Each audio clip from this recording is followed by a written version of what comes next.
여러분들, 요새 IT의 경제 상황도 마탱이가 같죠. 현재 IT 내부에 있는 갱단 세력이 IT 정부보다 강력해졌습니다. 이 나라는 범죄와의 전쟁에서 정부가 개같이 멸망해버렸어요. 사실상 갱단 세력이 IT란 나라를 후루룩 쩝쩝 헤쳐 드시면서 현재 IT는 정치적으로나 경제적으로나 모든 측면에서 최악의 상황을 면치 못하고 있습니다. 제대로 아작이 나고 있어요. 그래서 오늘 영상은 도대체 IT란 나라가 왜 이렇게까지 망가진 거냐, 그 이유가 대체 뭐냐, 그리고 최근 들어서 IT는 어떻게 돌아가고 있는지 아주 쉽고 재밌게 알아보도록 할게요. 자, 일단요, 저와 여러분들이 잘 모르실 곳이 이 IT라는 나라잖아요. 여러분들이 아셔야 할 건 IT의 위치는 미국과 남미 사이에 위치하고 있는 여기 카리브해 바다 한가운데에 있는 섬나라입니다. 놀랍게도 미국과 아주 가까이 붙어있는 나라인데 우리가 대체 왜 IT란 나라를 잘 몰랐냐? 그렇습니다. 세계 최빈국인 IT라서 몰라도 되는 나라라서 그랬습니다. 1인당 GDP가 1,500달러가 채 안 되는 국가, 가난하기로는 저 멀리 아프리카 국가들만큼 별 볼 일은 없던 국가예요. 얼마나 가난하냐면 IT 국민의 80% 이상이 열악한 빈곤 상태에 처해 있고요. 나라의 기반 산업이 없어서 국민의 70% 가까이가 소규모 농부입니다. 무려 국민의 3분의 2가 넘죠. 그런데 현재 IT는요, 원래도 잘 못 살았는데 나라가 정말 망조에 빠지게 됐거든요. 특히나 경제적으로나 정치적으로나 제대로 굴러가는 게 없어요. 일단 정치적으로는 IT 국가의 정부 기능이 사실상 마비된 상태고요. 이 나라의 부패 지수가 진짜 하늘을 뚫고 있는데 23년을 기준으로 180개 국가의 부패도 순위로는 IT가 172위로 사실상 정부 자체가 부패했다고 보셔도 됩니다. 북한도 IT와 같은 172위거든요. 이번에 부패지수 본 김에 대한민국도 한번 살펴봤더니 대한민국은 180개국 중 32위로 찍혀 있었습니다. 이게 맞아요? 좀 높은 거 아닌가? 아무튼 IT의 경제도 개 아작이 나버린 게 23년 IT의 인플레이션율이 돌았습니다. 연간 약 40%에 달할 인플레이션율. 이제 전 세계가 인플레이션율이 다 떨어지고 있는데 IT만 그냥 하늘을 뚫고 있습니다. 그리고 원래도 돈이 없던 IT 국가는요, 2019년 이후에 국가 GDP가 역성장하는 나라가 됐습니다. 여기 2020년엔 IT 국가 경제가 마이너스 3.3% 역성장. 야, 마이너스를 찍어버렸고요. 2019년부터 반등을 못하고 있습니다. 그리고 원래 IT가 가장 가난하고 돈이 없는 최빈국이라고 아까 말씀드렸는데 바닥 밑에 지하실이 있었습니다. IT의 1인당 GDP는요, 2018년 1,400달러 언저리를 찍었지만 이 없는 살림에 더 줄 게 있었습니다. 2022년 기준으로 IT의 1인당 GDP가 연 1,250달러밖에 안 찍혔거든요. 10%가 넘게 빠졌어요. 1인당 GDP가 연 1,250달러면 한국 돈으로 연봉이 150만원 밖에 안 된다는 소리입니다. 나라 경제가 진짜 말 그대로 폭망 상태죠. 자, 그렇다면요, 여러분들은 이런 생각이 드실 거예요. 아니, IT는 원래도 못 살았는데 대체 왜 더 망했다는 거냐구리. 그렇습니다. IT의 국가가 멸망의 길을 걷게 된 사건이 몇 가지 있는데요. 첫 번째가 바로 2010년에 벌어졌던 대지진입니다. 당시 약 30초 동안 흔들렸던 지진이 이 나라의 운명을 완전히 바꾸게 됐어요. 당시 2010년 IT에는 7.0 규모의 대지진이 났고요. 이 지진으로 인해서 IT 수도인 포르토프랭스가 진짜 초토화가 됐습니다. 30초도 채 안 되는 시간 동안 약 7만 명이 매장됐고요. 이후에 약 30만 명이 이들을 따라 무덤 속으로 들어갔습니다. 공식적인 통계가 30만 명이 넘게 죽었고 이재민이 180만 명이 발생했다고 나와요. 2010 IT 대지진은요, 20세기 이후 인명피해가 가장 큰 지진이었습니다. 진짜 자연재해가 나라를 망가뜨린 대표적인 사례예요. 2010년 당시에도 뭣도 없던 IT는 당연하게도 정부 기능이 마비가 됐고요. 경제적으로 문제가 많이 생겼습니다. 그리고 이 나라의 역사는 대지진 전과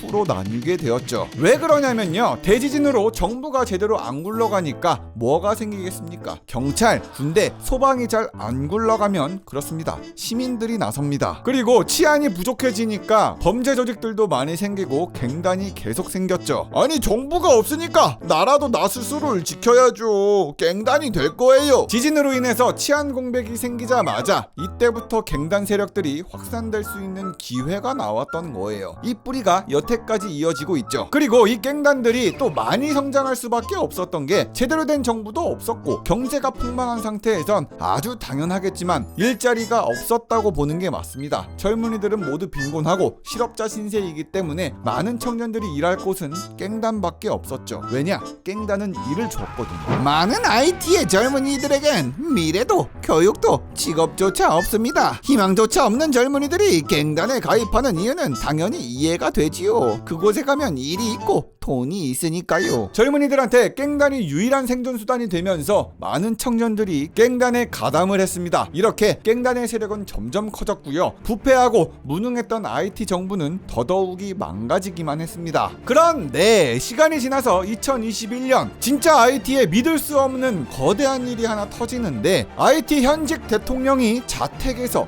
피살되는 일이 벌어집니다. 모두가 안 믿었지만 놀랍게도 사실이었죠. 당시 IT 대통령 조브넬 모이지는요 암살됐고요. 대통령 암살 후에 수많은 용의자들이 체포가 됐는데 대통령 암살에 대한 실마리를 정확하게 찾진 못했습니다. 콜롬비아 출신의 용병들이라고만 밝혀졌죠. 지금까지도 누가 대통령을 암살했는지 밝혀내질 못했는데 재밌는 건 그가 암살되기 하루 전날에 아리엘 앙리라는 사람을 새 총리로 지명했다는 겁니다. 여기서 이 아리엘 앙리라는 사람의 이름을 잘 기억하셔야 합니다. 아무튼 암살 하루 전날에 지명받았던 총리 아리엘 앙리도 용의선상에 당연히 올랐기는 했지만 문제가 별 없다고 나왔고요. 대통령의 영부인마저도 용의선상에 올랐지만 누가 대통령을 죽였는지는 정확하게 밝혀낼 수는 없었습니다. IT의 권력 싸움은 정말 개판이 됩니다. 권력 공백으로 인해서 치안은 더 망가지고 그럴수록 IT의 스물스물 커가던 갱단은 더 많은 영토를 장악했죠. 여기에서요 당시 총리로 지명됐었던 앙리 총리는요 뭐라고 말을 하냐. 나 앙리 총리는 대통령이 죽었으니 임시정부를 구성하겠습니다. 그리고 나서 나중에 선거를 통해 새로운 정부를 만들겠어요 라고 말을 했었습니다. 하지만 문제는 IT의 정치 상황이 너무 좋지 않았다는 겁니다. 앙리 총리는요 일단 자신의 말을 지키지 못했고요. 최근까지 앙리 총리는 선거를 시행하지 못하면서 앙리는 총리 겸 대통령 권한대행직을 어떻게든 유지하려고 했습니다. 근데 여러분 솔직히 죽기 직전에 임명된 총리가 계속 이 나라의 우두머리로 있는다고 치면요 시민들이 믿겠습니까? 앙리 총리를 아무도 믿질 않겠죠. 선거를 통해서 뽑힌 것도 아니고 임시직으로 수년간 나라를 통치했던 앙리 총리 정당성에 대해서 끊임없이 의문을 제기받고 있습니다. 앙리 총리도 끈질긴 게 몇 번이나 사임하겠다고 했는데 선거할 수 없다고 하면서 계속해서 집권했거든요. 그리고 대통령 선거만 다시 하지 않은 게 아니고요. IT 정부의 국회의원 선거도 계속 미뤄지면서 국가기관의 방향이 완전히 무너져 버렸습니다. 선출직 공무원의 임기들도 모두 만료됐고 국가를 위해 일할 사람들이 진짜 없긴 했어요. 자, 이제부터는 IT에 있는 갱단에 대해서 조금 알아볼 건데 현재 IT에는 약 200여 개의 갱단이 활동하고 있습니다. 그 중에 약 20개가량이 IT의 수도인 포르토프랭스에서 활동하고 있죠. 유엔에선 이 갱단에 대해서 뭐라고 말을 하냐. 갱단이 IT 수도의 60% 이상을 장악하고 있고 많은 IT 국민들은 도시 거의 전체가 범죄 집단의 소나기에 들어갔다고 믿습니다. 갱단이 사실상 대부분의 국가 영토를 다 먹어버린 거예요 라고 말을 했습니다. 근데 여러분들 IT 정부가 아무리 개망했다고 한들 갱단이 뭐 산업을 일으킨 것도 아니고 청년들을 블랙홀처럼 막 빨아들이고 일과 돈을 준다고 하는데 대체 어디서 이 갱단들이 돈을 벌고 청년들을 빨아들이고 있는 거냐. 최빈국에서 어떻게든 생존하기 위해 갱단들이 하는 사업 뭐 있겠습니까? 불법적인 마약 사업과 총기 사업이죠. 아까 전에 IT의 지리적 위치 보셨죠? 아주 공교롭게도 미국과 남미 사이에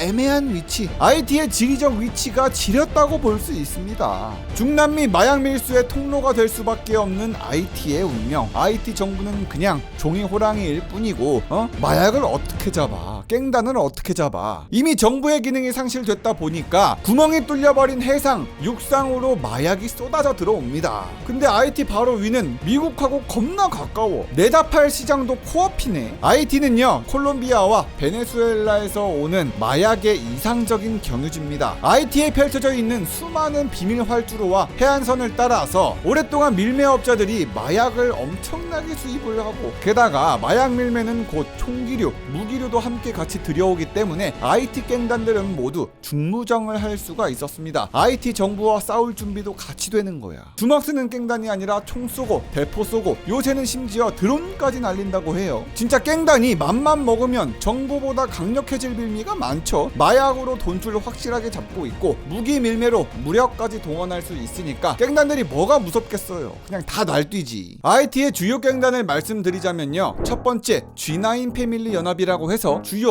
9개 갱단의 연합이 있고요. 웃긴 게 이 갱단이 정치 세력과 밀접한 관련이 있다는 겁니다. 이 G9 패밀리들은 IT 정부의 여당을 지지하고 있습니다. 그리고 두 번째 갱단 연합은 G패비라고 해서요, 야당을 지지하는 갱단 연합이 있습니다. 특히나 이 둘 중에서 세력이 강했던 G9으로 불리는 이 갱단은 아리엘 앙리 현 총리의 사퇴를 요구할 정도로 힘이 너무 강력했거든요. 아니 진짜 말이 안 되는 게 갱단이 그냥 총리를 내려오라고, 사임하라고 이런 요구들을 하고 있습니다. 갱단의 힘이 진짜 IT 정부보다 강력하다는 게 학계의 정설이에요. G9의 우두머리는요, 도시별로 다 다르기는 하지만 G9의 수장의 이름은 이미 널리 알려져 있습니다. 그의 이름 지미 세리지에죠. 이 세리지의 별명이 진짜 매콤합니다. 그의 별명이 바비큐라고 하는데요, 저희가 알고 있는 그 숯불 바비큐 할 때 그 바비큐입니다. 왜 바비큐냐? 세리지에가 민간인을 학살하고 타 갱단들을 처리할 때 꼭 불태워 죽였다고 해서 붙여진 별명이라고 해요. 무섭네. 근데 세리지에는 한 인터뷰에서 이렇게 얘기합니다. 제 별명인 바비큐는 제가 잔혹해서 나온 게 아닙니다. 우리 어머니가 제가 어렸을 적에 거리에서 치킨을 팔았기 때문에 얻은 별명일 뿐이지요 라고 말을 하면서 자신이 사람들을 불태워 죽였다는 의혹은 사실이 아니라고 부인을 했습니다. 세리지에는 원래 IT 정부의 공무원 출신, 경찰관 출신이었는데요. 세리지에는 빈민가 학살에 가담하고 온갖 비리의 범죄 행위를 저지르다가 2018년에 IT 정부에게서 잘려 쫓겨난 바 있습니다. 허나 그는 갱단을 창설했고 수년 만에 갱단 9개를 어셈블 시키고 그 수장으로 G9을 이끌고 있습니다. 그리고 원래 G9하고 G패비 이 두 갱단 연합들은 서로 경쟁하던 관계였는데 최근에는 세리지의 파워가 얼마나 센지 이 G9과 G패은 동맹을 이루고 이 두 갱단 연합의 수장이 된 것이 세리지에입니다. 바비큐 형님 대단해. 갱단 연합의 수장인 세리지의 목표는 아주 명확한 편입니다. 우리의 목표는 새로운 IT를 보는 것입니다. 늘 말했듯이 아리엘 앙리 정부를 전복하는 것이며 그런 다음 부패한 자들과 맞서 싸울 수 있는 강력한 사법 체계를 갖춘 강력한 국가를 만들 겁니다 라고 말하면서 세리지에는 자신이 IT의 로빈 후드라고 말하고 다닐 정도고 앙리 총리가 사임하지 않으면 내전을 일으키겠다고 강력하게 이야기했습니다. 어떻게 보면 멋있어 보일 수도 있는데 진짜로 이 바비큐 형님은 안 저지르는 범죄가 없긴 합니다. 오해하면 안 돼요. IT는 우리 모두에게 낙원이 되거나 지옥이 되거나 둘 중에 하나입니다. 앙리 총리가 사임하지 않는다면 우리는 대량 학살을 하고 내전으로 전쟁을 일으킬 겁니다. 앙리 총리 사퇴하십시오. 자, 여기까지 해서요, IT 정부라고 계속 당하기만 했겠습니까? 지긴 했지만 싸움을 계속하긴 했습니다. 2022년 앙리 총리는 이렇게 얘기하죠. 우리 IT 정부는 갱단과의 전쟁을 선포하겠습니다. 앞으로 갱단들을 모조리 잡아 감옥에다가 쳐넣어버리겠어요 라고 하면서 비상사태를 선포하고 범죄와의 전쟁으로 초강경 대응을 했는데 졌습니다. 갱단의 마약머니, 무기밀매를 어떻게 버티겠습니까? IT 정부엔 돈도 없고 경찰도 부족하고 뭐 되는 게 하나 없었다고 해요. 이게 어느 정도였냐면 경찰들이 치안 유지를 위해 필요한 장비, 물자를 살 돈도 없었고요. 예산이 없어 경찰들한테 월급조차 밀리니까 IT 정부의 사기가 너무 떨어져 버렸습니다. 이렇게 만성적인 재정난, 무능한 지도부, 열악한 치안 역량, 부패 등의 이유로 IT 정부는 강력한 갱단 세력을 제압하지 못했습니다. 결국 IT는 최소한의 치안조차 유지하지 못하는 실패 국가 상태에 놓이게 됐죠. 앙리 총리는 이제 자신의 힘에서 벗어난 갱단을 막을 길이 없었습니다. 그래서 택한 것이 최악수였죠. 외세의 힘을 사용해서 자국 내의 갱단을 처리하려고 했습니다. 앙리는 국제사회에 지원을 요청했고 미국, 캐나다에는 장비를 사달라고 하고 아프리카의 나라 케냐에다가 IT에다가 경찰을 좀 파견해달라고 말을 하거든요. 케냐는 IT의 국제적인 도움 요청에 응답했던 몇 안 되는 국가 중에 하나입니다. 이거 IT가 죄다 불타고 있네. 우리가 경찰 한 1000명 정도 지원해줄까? 이런 뉘앙스였는데 앙리 총리는 좋다고 꼬리 흔들고 찾아갔습니다. 그런데 이때 깽단은 아리엘 앙리 총리가 케냐 방문으로 자리를 비운 날 정부를 무너뜨리기 위해서 공격을 시작합니다. 경찰서, 교도소, 병원, 항구, 공항까지 모두 습격하고 약탈했고 이는 모두 성공했죠. 일단 세리지에는 앙리가 돌아오지 못하게끔 공항을 접수해서 폐쇄시켜버리고요. 항구도 약탈하고 경찰서를 공격해버립니다. 애초에 앙리 총리를 보내버리고 후루룩 쩝쩝해드신 거예요. 깽단이 간도 큰 게 여태까지 범죄와의 전쟁 때문에 수많은 깽단들이 교도소에 가 있을 거잖아요. 이 교도소를 털어서 수감자 4000명을 탈옥시켜버리기까지 합니다. 앙리 총리가 나라를 비운 순간 이 나라는 완전히 깽단한테 먹혔습니다. IT는 폭력과 정치적 격변의 수렁에 빠졌죠. 맞죠? 우리 깽단이 이 나라를 접수하겠습니다. IT 총리는 무조건 사임하십시오 라고 엄청난 압박을 하는데 결국 IT 정부의 앙리 총리 꼬리를 내렸습니다. 패배를 받아들이게 돼요. 앙리 총리는요 3월 11일 IT 정부 수반직을 사임했고요. 새로운 대통령 선출의 길을 닫고 안정 회복을 돕기 위해서 과도위원회가 구성되면 곧장 사임하겠다고 말했습니다. 이렇게 해서 진짜로 IT 정부는 끝이 날 예정이고요. 앙리 총리가 사퇴하기로 하면서 조만간 IT엔 새로운 과도 정부가 들어설 예정입니다. 야 근데 문제는 이 깽단 세리지의 파워가 너무 세긴 해요. 세리지에가 뭐라고 말을 하냐면요, IT에 과도 정부를 만든다고요. 이 나라에서 가장 센 사람이 누군지 아십니까? 바로 납니다. 세리지에요. 저도 그 새로운 정부를 만드는 협상 테이블에 앉기를 바랍니다 라고 말하면서 지금 세리지에는 정치 권력까지 넘보고 있는 중입니다. 원래 깽단 무리에 여당이고 야당이고 다 섞여 있긴 했었으니까요. 여기까지가 2024년 3월 중순까지의 이야기입니다. 지금 해외 뉴스에서도 댓글 화력이 진짜 개 미쳐가지고 또 다른 소식이 있으면 바로 말아오겠습니다. 영상 끝까지 다 봐주셔서 정말 감사드리고 구독과 좋아요 좀 눌러달라구리. 그럼 다음 영상에서 보자구리. 굿. 리뷰형이는 바보다구리.